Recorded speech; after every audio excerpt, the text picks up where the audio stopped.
Hey guys, and welcome to the Refrag Academy. In this video, I'll show you the T default on Mirage that's gonna help you guys to win an awful lot of rounds. I'll be showing 5 different point of views so you guys can see how to play each position. I'll be showing some utilities, some nades that can hopefully help you to get that map control that we desire. And I will also be showing you guys how you can use the map control to hopefully pressure your opponents and make them feel uncomfortable. Make sure to stick around as I'll also be uploading the training set so you guys can go in and practice everything that I'm showing in this video. In order to win your games on Mirage, you need mid control. It is the most important portion of the map. I'm always willing to say that without mid control on Mirage, it's gonna be super difficult to win any rounds on a T side. The reason being is it opens up both the avenue for the B bomb side and the A bomb side. So player 2, 3, and 4 will be heavily focused towards middle. One smoke that every single member on your team needs to know is this one.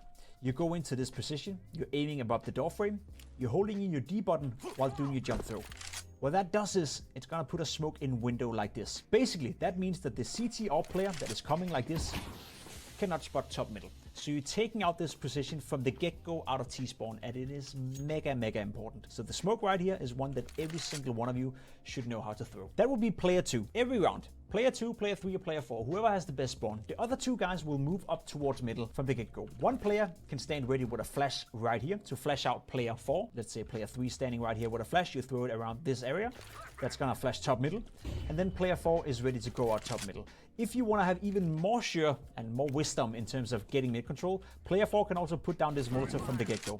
Because when the flash is coming out, he's peeking out, window is smoked, connector is Molotov, and then you don't have to worry about anything on Mirage. So the smoke for window opens up the first portion of the map. Now you're out here top middle. Player 2, player 3, and player 4 can all get out here. There's different ways of approaching it from this point onwards. The smoke window is gonna disappear at some point, and you wanna get control over either catwalk or connector or both. So what you can do is, when you have mid control, put one guy over here, just hold this angle. Wanna make sure that if anyone pushes out short, he's gonna hold this angle. If he gets blind, he can always hide behind the wall like this, and then he gets a flash from a teammate, he peeks out again. This is a very strong position that is very hard to clear for the CT player. Meanwhile, player 3 and player 4 can move down towards connector. Let's say I'm player 3 right now, I'm moving down. Perhaps I'm re-smoking window in the middle of the round just to make sure we don't have to worry about this. Then if you wanna take connector control, you can get a flash from a teammate. So player 3 in this position, player 4 would then be up here, ready with an instant flash in for connector. So if you're flashing around this area, that flash is gonna land inside connector, which means player 3 can then peek in right here and clear connector. Now to make it even stronger, you can have the third smoke up here. So you used 2 smokes on window already. The third one up here can be thrown top connector if you aim right here. I use the pin of my grenade just above this. It does depend on your view model, so you have to check it out yourself. But if you throw it right here, that's gonna smoke top connector. So if you do that, you have top connector smoked, you have a guy flashing connector, and then you have player 3 standing down in this position, taking control over connector. So not only do you control connector now, but you also have middle. And from this point and onwards, you can decide to go A or you can go B. But this is a great way of obtaining mid control and controlling this portion of the map. Now it's very easy to show it right here because there's gonna be no one challenging me. But I bet you that in the game, the CTs will do everything they can in order to disturb your way of taking mid control. So that's something you have to keep in mind. A lot of timings, a lot of when to do what. But the more you practice it, the better you'll get at it. And as I said, taking mid control is essential on Mirage. Player 1 has one job, and that is to move towards the A side. Now, there's 2 different directions he can go. He can go inside A palace or he can go A ramp. Most of the time, I would say the player right here, all he has to do is to make sure that no one pushes A and the teammates in middle will get killed from behind. So it's a position where you need to, I guess, just control it and punish anyone trying to push you. Now, if you do want to be a little bit more aggressive and if you do want to put some doubt into your opponents, there's a couple of ways that you can apply pressure. You can, as an example, do the classic lamp flash where you're standing right here and you're flashing like this, just to, make the CTs feel a little uncomfortable. You don't have to act on it. There's also a version where you go into this position right here. You throw this smoke.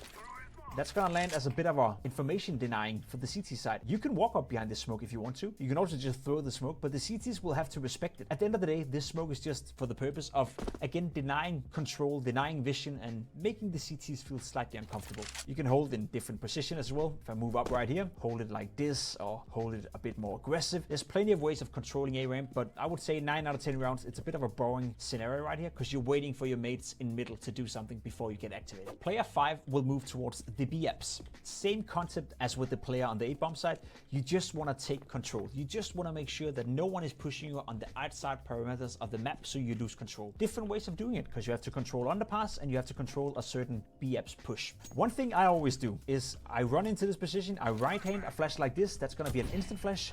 You run down here and you clear it. Now that this is clear, you don't have to worry about underground anymore. You don't have to worry about a player hiding down here. You don't have to worry about someone pushing.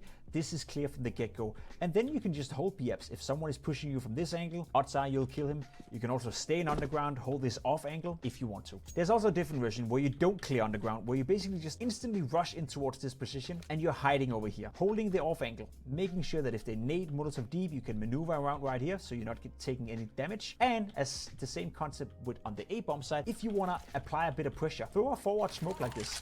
Just deny the vision for the CT player. So in theory, you could be walking all the way up here. You could maybe even be peeking out, see if there's a bit of a one-way, see if someone is hiding in the edges of the smokes like this. As you can see right here, you've got a good vision. Or you can just throw that smoke and then leave it. Because what it'll do is it'll probably take some grenades from the CT player. It will make him feel uncomfortable.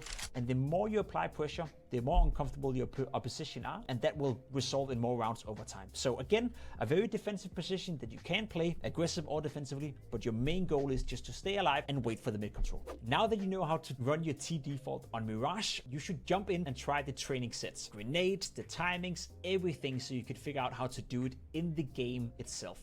It's a good idea to check it out, test it out, and dry run it a couple of times before you move into the game. Furthermore, I made a part 2 of this video, so now that you obtained the mid control, I'm showing you some advanced tools in terms of what do you do with that mid control, how do you maneuver from that point and onwards. So make sure to check that out.